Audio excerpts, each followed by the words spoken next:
Guys মই হৰ্ষিতা স্বাগতম জনাইছোঁ মোৰ ইউটিউব চেনেল হৰ্ষিতালৈ। আশা কৰোঁ সকলো ভালে আছে, মোৰো ভাল। আজি আমাৰ মাজত আছে আমাৰ জুৰিয়াৰ সৰু ডাঙৰ সকলোৱে প্ৰিয় ব্যক্তি শ্ৰীযুত মৃদুল কুমাৰ মেধি ডাঙৰীয়া। নমস্কাৰ, সকলোকে স্বাগতম জনাইছোঁ। জীৱন সদায় অধৰুৱা নহয়, জীৱন সম্পূৰ্ণই হয়। কাৰোবাৰ আয়ুস বেছি, কাৰোবাৰ কম, কিন্তু সম্পূৰ্ণ জীৱন উপভোগ কৰিবৰ কাৰণে সকলো ব্যক্তিয়ে এখন সমাজৰ প্ৰয়োজন হয়। সমাজেই ভেকচিন বুলি কওঁ। এখন সমাজ আমাৰ বাবে ভেকচিন স্বৰূপ। আমাৰ যি বেমাৰ হয় সেই সমাজখনে ভাল কৰাৰ ক্ষমতা থাকে। তেনেদৰে ময়ো ঠিক 1994 চনত ক্লাছ 7ত মই আগবাঢ়িছিলোঁ মোৰ যাত্ৰাৰ প্ৰথম। শ্ৰদ্ধাৰ স্বৰ্গীয় দেৱেন শইকীয়া, শ্ৰদ্ধা জয়চন্দ্ৰ শইকীয়াদেৱ, মানিক এতিয়া জীৱিত আছে, মানিক বৰাদেৱ, তেখেতসকলে মোক লগত লৈছিল। মই কণমানি যদিও তেখেতসকলৰ লগে লগে দৌৰি ফুৰিছিলোঁ। দৌৰি ফুৰোঁতেই মই কেনেকৈ ভাওনা শিকিছিলোঁ তাকো নাজানো। তথাপিতো মোৰ দেউতাৰ এজন সূত্ৰধাৰী আছিল, স্বৰ্গীয় পুৰ্ণধৰ মেধি। তেখেতৰ লগত পাই মই গৈছিলোঁ, বহি আছিলোঁ। দেউতাই সূত্ৰ গাই আছিল, মই তাতে বহি বহি চাইছিলোঁ। তেনেদৰে ভাওনাৰ যিটো সংস্কৃতিৰ শিপাডাল আমাৰ ঘৰখনৰ পৰা আৰম্ভ হোৱাৰ লগে লগে মই কিন্তু দেউতাক ধন্যবাদ এইকাৰণে দিম, দেউতাই মোক প্ৰতিটো ক্ষেত্ৰত য'লৈ গৈছিল সকলোতে লৈ গৈছিল। চাইকেলখনত তুলি নিছিল। কি দেখা পাইছিলোঁ, কি শিকিছিলোঁ, দেউতাই আহি কৈছিল, নাম আজি বাবা কোৱা তুমি কি শিকিলা। এনেদৰে মই শিকিছিলোঁ। শিকাৰ পিছত মোৰ দ্বিতীয় পৰ্যায়ত মই সেই শ্ৰদ্ধাৰ মই আগতে কৈ গৈছোঁ তেখেতসকলক লগ পালোঁ। তেখেতসকলে মোক আগুৱাই নিয়াত যথেষ্ট সহায় কৰিলে।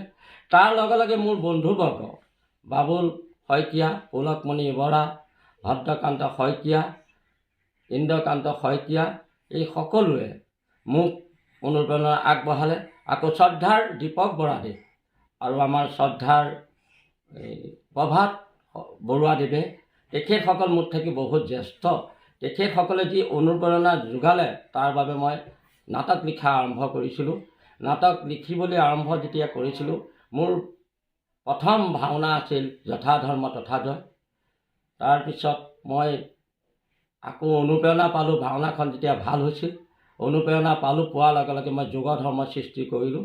বৰ্তমান কলি যুগত আমি কেনেদৰে থাকিম, কেনেদৰে আগবাঢ়িম, তেনেদৰেই আমি আগবাঢ়ি গ'লোঁ। সেই কলিযুগ, যিটো কলিযুগৰ নিয়ম মই গোটেই ভাওনাখনত দিবলৈ যত্ন কৰিছিলোঁ। সেইদৰে আমি নগাঁও নেহেৰুবালিত এই নাটক ভাগি আমি প্ৰতিযোগিতাত অংশগ্ৰহণ কৰিলোঁ। তাত সদৌ অসমৰ ভিতৰত আমি আমাৰ দুজন ভাৱৰীয়াই শ্ৰেষ্ঠ ভাৱৰীয়া, শ্ৰেষ্ঠ অভিনেত্ৰী পালে। দীপক বৰাদেৱে শ্ৰেষ্ঠ অভিনেতা আৰু তুলতুলি শইকীয়া বুলি কয়, তুলতুলি শইকীয়া শ্ৰেষ্ঠ অভিনেত্ৰী হিচাপে বিবেচিত হ'ল। গতিকে তেতিয়াই মোৰ আৰু আগবাঢ়িলোঁ। এনেদৰে আগবাঢ়ি যাওঁতে আমি আমাৰ নিতুল শইকীয়া, এই যে মোৰ কাষতে বহি আছে, তাইক মই শিকাইছোঁ।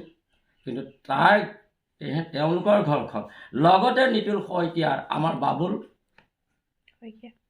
বাবুল শইকীয়া, তেখেতৰ সাধিন্য মই পাইছিলোঁ 1998 চনত।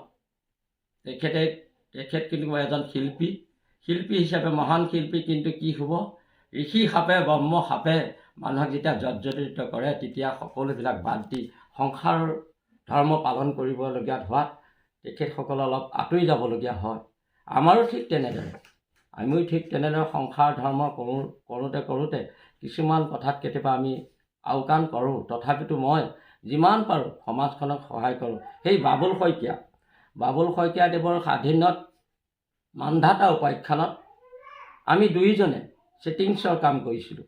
তেতিয়াই তেখেতৰ লগত মই যি সাধিন্য পাইছিলোঁ, তেখেতৰ যি ব্যক্তিত্ব, যি কাৰিকৰী কলা কৌশল, সেইখিনি দেখি মই আপ্লুত হৈছিলোঁ। তেখেতক মই ধন্যবাদ জনাইছোঁ। তেখেত দীৰ্ঘায়ু হওক। লগতে এই নিতুল শইকীয়া আমাৰ যিজন সেই সাংস্কৃতিবান পৰিয়ালত জন্ম যেতিয়া হয়, তেওঁলোক হয়তো সদায় সাংস্কৃতিবানেই হয়। নিতুল শইকীয়া পৰিয়ালটো ঠিক সাংস্কৃতিকবান পৰিয়াল আৰু আমাৰ বাবুল শইকীয়া পৰিয়ালটো সাংস্কৃতিকবান পৰিয়াল। তেওঁলোকৰ দুজনী ছোৱালী তেওঁ, গতিকে দুইজনীকে মই দেখিছোঁ যেতিয়া লগ পালোঁ, মই লগ পালোঁ, আমি বুলি নহয়, আমি যেতিয়া লগ পালোঁ মায়াশ্ৰীক মই দেৰিকৈ লগ পালোঁ, কাৰণ তাইৰ বিবাহৰ পিছতহে মই লগ পালোঁ। আৰু আস্তাশ্ৰী শইকীয়া মই কিন্তু সৰুৰ পৰা লগ পালোঁ, তাইও কম শিল্পী নহয়, কিমান শিল্পী মই দেখিছোঁ। মই দেখিছিলোঁ এদিন তাই চুৰিয়াখন পিন্ধিছিল, এটা বগা চোলা পিন্ধিছিল, পিন্ধি পেলাই তাই এটা নৃত্য কৰিছিল, কি নৃত্য মোৰ মনত নাই, কিন্তু সেইদিনাখন মই তাইক ভাবিলোঁ এইক আনিব লাগিব। ঠিক মায়াশ্ৰীকো মই দেখিছিলোঁ, তাই যেতিয়া বিয়া হ'ল, বিয়া হোৱাৰ পিছত আমি মানে যিটো মহিলা ভাওনা পাতিছিলোঁ, গতিকে মহিলা ভাওনালৈ বুলি আগবঢ়াই লৈ গ'লোঁ। এনেদৰে এই সাংস্কৃতিকবান পৰিয়াল দেৰিকৈ হ'লেও মাটিত জীপ নাথাকিলে যেনেকৈ নগজে, ঠিক জীপ পোৱাৰ লগে লগে গুটি যেনেকৈ গজে, তেনেদৰেই এইসকল শিল্পী গজি উঠিছিল। তেওঁলোক বৰ্তমান সাংসাৰিক জীৱনত আবদ্ধ, তথাপিতো অসমীয়া সংস্কৃতি জীৱনলৈ যিবিলাক ভাওনা সংস্কৃতিলৈ যিবিলাক অৱদান আগবঢ়ায়, মই তেওঁলোকৰ সদায় ধন্যবাদ পাত্ৰ হৈ পৰিব। সেইদৰে মোৰ গাঁওখনো তেলীয়া বেবেজীয়া গাঁও। এই গাঁওখনত জন্ম ল'লোঁ পুণ্যৰ ফলত। এই পুণ্য ফলটো মই কিয় কৈছোঁ, এই পুণ্য ফলতেই মোৰ গাঁৱত সকলো নলমৰি গজালি উঠিছে। যেনেদৰে দিলীপ শইকীয়া বাপজনাই কণ কণ শিশুসকলক লৈ ৰাস শিকাই আছে, তেওঁ সেই শিকনিৰ পৰাই আকৌ আগবাঢ়িছে ডাঙৰলৈকে ৰাস। তেনেদৰে আজি 43 বছৰ আগবাঢ়িছে ৰাস। তাৰ মাজে মাজে ভাওনা সভাও হৈছে আমাৰ গাঁওখনত। টকা পইচা অভাৱ নহয়, যিহেতু আমাৰ গাঁওখনত সকলোৱে সকলোকে সহায় কৰিব খোজে, গতিকে সকলোৱে সহায় কৰোঁতেই আমাৰ ভাওনা সভা কিবা কিবি বছৰত 4টা 5টা হৈ আছে। টকা পইচা কেতিয়াও কম হোৱা নাই, সকলোৱে হাত উজান দিয়ে। এনেদৰে আমি আগবাঢ়িছোঁ। এই যে কণমানি আপোনালোকে দেখিছে হৰ্ষিতা নন্দিনী, এইবাৰ তাইক খুব সুন্দৰ এটা এক্টিং কৰিছে শ্ৰীকৃষ্ণৰ ৰূপত। এই যে কণমানিটো উজ্জ্বল ভৱিষ্যত কামনা কৰিছোঁ। এই কণমানিজনীয়েও হয়তো আমাক অনুপ্ৰেৰণা দিছে। তাই যেতিয়া ভাও কৰিছে মই লাগি চাইছোঁ, সুন্দৰ শশী আৰু কৃষ্ণ। আগতেও তাই কৰি আছে। আমি এই চেগতে দিলীপ শইকীয়া বাপজনাক ধন্যবাদ জ্ঞাপন কৰিছোঁ। আৰু লগে লগে মোৰ মনলৈ আহিল এই শিশুসকলক দেখি যে তেওঁলোকৰ অভিনয় প্ৰতিভা আছে, গতিকে এই অভিনয় প্ৰতিভাটো প্ৰকাশ কৰিবৰ কাৰণে মই বুলি কোৱাৰ দৃষ্টান্ত আমাৰ নাই। আমি গোটেই ল'ৰালৰিখিনিক ক'লোঁ যে মই এখন শিশু ভাওনা পাতোঁ, মানে পাতা। গতিকে উৎসাহৰ কম নাই মোৰ গাঁওখনত। মোক যেতিয়া সম্পূৰ্ণ কৰ্তৃত্ব দিলে, মই এই কণ শিশুসকলক লগত লৈ আগবাঢ়িলোঁ শিশু ভাওনা ত্ৰিলোচন বিজয়। এইবাৰ ভাওনাখনি 43 বাৰ ভাওনা পতাত থাকি ভাল হৈছে বুলি ৰাইজে কৈছে, মই কোৱা কথা নহয়। ভাল লাগিছে তেওঁলোকৰ যিখিনি অভিনয় কৌশল। এতিয়া মই আগবাঢ়িছোঁ তেওঁলোকৰ দ্বাৰা গায়ন বায়ন আগবঢ়াবলৈ আগবাঢ়িছোঁ। মোৰ এনেকুৱা কথা যে মই ঢাল তৰোৱাল নাই, নিধিৰাম চৰ্দাৰ। মই নিধিৰাম চৰ্দাৰ। কিয়নো মই খালি উৎসাহ দিব পাৰোঁ, মই নাই খোল বজাব পাৰোঁ, নাই ভালকৈ গীত গাব পাৰোঁ। বৰ্তমান তেওঁলোকক শিকাওঁতে মোৰ মাতটো বহি গ'ল। ল'ৰা ছোৱালী কম দুষ্ট নহয়, তেওঁলোকক হুলস্থুল কৰি থাকে, এইবিলাক কৰি থাকোঁতে মোৰ মাতটো ভাগি গ'ল। বৰ্তমানলৈকে ভাল হোৱা নাই, তথাপিতো আশা ৰাখিছোঁ অহা দেওবাৰৰ পৰা 4 তাৰিখৰ পৰা আমি আকৌ আগবাঢ়িম দ্বিতীয় যাত্ৰা। এই দ্বিতীয় যাত্ৰাত আমি গায়ন বায়ন শিকাই লৈ যাম। নেতৃত্ব আমাৰ সকলোৰে থাকিব।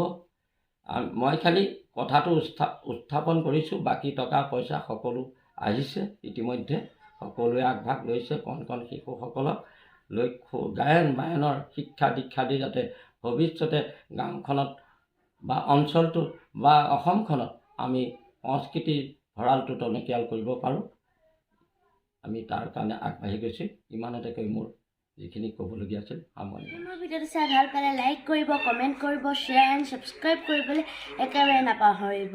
আজিলৈ আহিছোঁ, বাই বাই।